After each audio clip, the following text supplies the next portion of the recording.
18వ లోకసభ ఎన్నికల సందర్భంగా ఆ విధానానికి విరుద్ధంగా ప్రజాస్వామ్యం యొక్క మనుగడ, ఈ దేశం యొక్క సామాజిక వర్గాల యొక్క ఆలోచన విధానానికి వ్యతిరేకంగా ఈరోజు భారతీయ జనతా పార్టీ ఈ ఎన్నికలను నిర్వహించి ఏదో ఒక రకంగా అక్రమంగానో దౌర్జన్యంగానో ఈ ఎన్నికలలో ఫలితాలు సాధించి 400 సీట్లు చేరుకొని రాజ్యాంగం యొక్క ప్రాథమిక సూత్రాల మీదనే దాడి చేయాలని కంకణబద్దులై ఈరోజు నరేంద్ర మోడీ గారు, అమిత్ షా గారు దేశం నలుమూలల తిరుగుతూ అన్ని రకాల వ్యవస్థల్ని, సంస్థల్ని వినియోగించి దాడి చేస్తున్నారు ముప్పేట. ఈ అంశాలను పరిగణలోకి తీసుకున్న తర్వాతనే కాంగ్రెస్ పార్టీ ఒక స్పష్టమైన ఆరోపణ భారతీయ జనతా పార్టీ మీద చేస్తున్నది.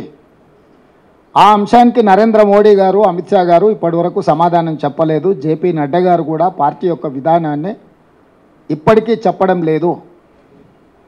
ఆనాడు డాక్టర్ బాబాసాహెబ్ అంబేద్కర్ గారి నేతృత్వంలో రచించిన రాజ్యాంగంలో రిజర్వేషన్లను 3 విధాలుగా చేర్చడం జరిగింది.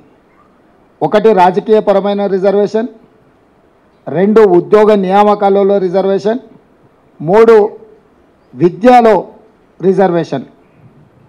ఈ 3 రకాలైన రిజర్వేషన్లను రాజ్యాంగము ఎస్సీ ఎస్టీలకు ప్రాథమిక హక్కుగా ఇవ్వడం జరిగింది. వీటితో పాటు 15% ఎస్సీ రిజర్వేషన్ను, 7.5% ఎస్టీల రిజర్వేషన్లను కూడా కేటగారికల్గా వాళ్ళకి ఇవ్వాల్సిన శాతాన్ని దేశం యొక్క జనాభాను దృష్టిలో పెట్టుకొని ప్రాథమికంగా ఒక అంచనాకు వచ్చి ఈ రిజర్వేషన్లను అమలు మొదలు పెట్టడం ఆనాడు కాంగ్రెస్ పార్టీ ఈ నిర్ణయం తీసుకున్నది. విద్యా ఉద్యోగాలలోనే కాకుండా ఎస్సీ ఎస్టీలకు రాజకీయపరమైన రిజర్వేషన్లను కూడా చట్టసభలలో వాళ్ళ ప్రాతినిధ్యం ఉండాలని శాసనసభలో, లోక్సభలో ఈ రిజర్వేషన్లను అమలు చేస్తూ వచ్చింది.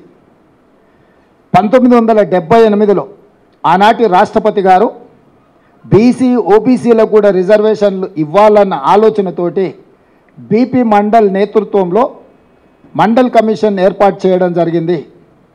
బీసీ, ఓబీసీలను జనాభాను, కులాలను అన్నిటిని ఒక అంచనా వేసి వాళ్ళకు కూడా రిజర్వేషన్లు ఇవ్వాల్సిన విధానాలను, విధి విధానాలను ఖరారు చేయమని చెప్పి 1978లో రాష్ట్రపతి ఉత్తర్వుల ద్వారా బీపీ మండల్ నేతృత్వంలో కమిషన్ ఏర్పాటు చేసింది.